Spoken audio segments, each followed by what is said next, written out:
उठो, जागो और तब तक मत रुको जब तक कि आपका लक्ष्य आपको प्राप्त ना हो जाए। ये कमाल की बात कही है स्वामी विवेकानंद जी ने। नमस्कार, मैं निधि गुप्ता। आज हम बात करेंगे भारत के युवा सन्यासी और भारत की संस्कृति को सात समंदर पार ले जाने वाले हमारे हम सभी के आइडियल स्वामी विवेकानंद जी के बारे में। एक बार की बात है, उनके गुरु ने कहा, रामकृष्ण जी ने कहा कि कल सभी बच्चों को एक एक मुट्ठी चावल लेकर आना है, लेकिन शर्त यह है कि कोई भी उसे चोरी करता हुआ न देख पाए। अगले दिन जब कक्षा की शुरुआत हुई, सभी बच्चे अपनी अपनी चावल की मुट्ठी के साथ तैयार, लेकिन स्वामी विवेकानंद जी खाली हाथ। जब उनके गुरु ने उनसे पूछा, नरेन, तुम्हारे चावल कहाँ हैं?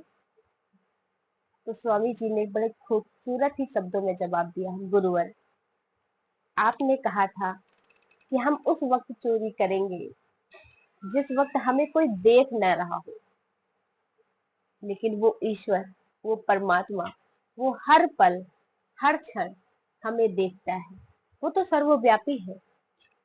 ऐसे ही ऐसे एथिक्स थे हमारे स्वामी विवेकानंद जी के बारे में।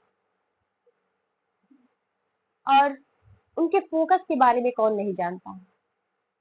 एक बार की बात है, स्वामी विवेकानंद जी अपने कमरे में बेहोश मिले।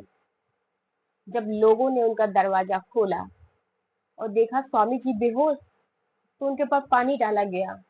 जब वो होश में आए, तब उन्होंने कहा, क्या हुआ? मैं तो बस पढ़ रहा था। तब लोगों ने उनसे कहा कि स्वामी जी आप तो बेहोश थे। घड़ी देखा, कैलेंडर देखा, दोनों 2 दिन या यूं कहे 3 दिन आगे बढ़ चुकी थी। स्वामी जी 3 दिन 3 रात से लगातार पढ़ रहे थे। इस दौरान कुछ ना खाने पीने की वजह से वो थोड़ा अनकॉन्शियस हो गए और बेहोश हो गए। उनके फोकस का लेवल कैसा था? हम सभी ने एक कहानी सुनी होगी। कौन सी? कि जब स्वामी जी के पास से पूरी की पूरी बारात निकल जाती है और स्वामी जी को पता नहीं चलता है, और उन्हीं बारातियों में से जो पीछे छूट गया था वो आता है और पूछता है, स्वामी जी यहाँ से आपने कोई बारात जाते हुए देखा है क्या? तो स्वामी जी ने कहा, पता नहीं। ये था उनका फोकस का लेवल। चलिए उनके एक बचपन की बात करते हैं।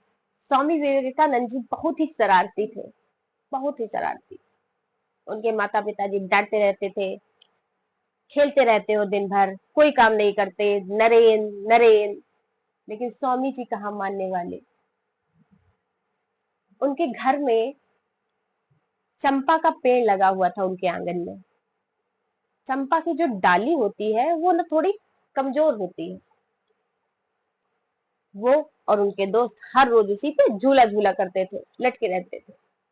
उनके पिता और माता जी को इस बात का डर था कहीं गिर गए और इन्हें चोट आ गई तो इनके पिताजी ने एक झूठी कहानी बनाकर सभी को सुनाया। क्या? कि इस चंपा के पेड़ पे ना भूत पिशाच रहते हैं, और जो भी इस चंपा के पेड़ पर चढ़ता है और डाली को तोड़ता है, भूत उसे पकड़ लेता है। इतना सुनते ही नरेन के सभी दोस्त गायब, लेकिन नरेन जी चुपचाप खड़े रहे।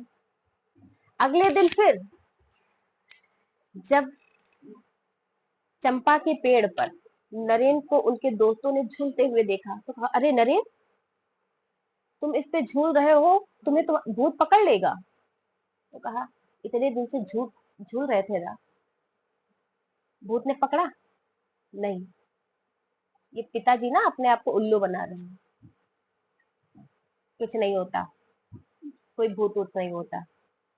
ऐसे थे हमारे स्वामी जी।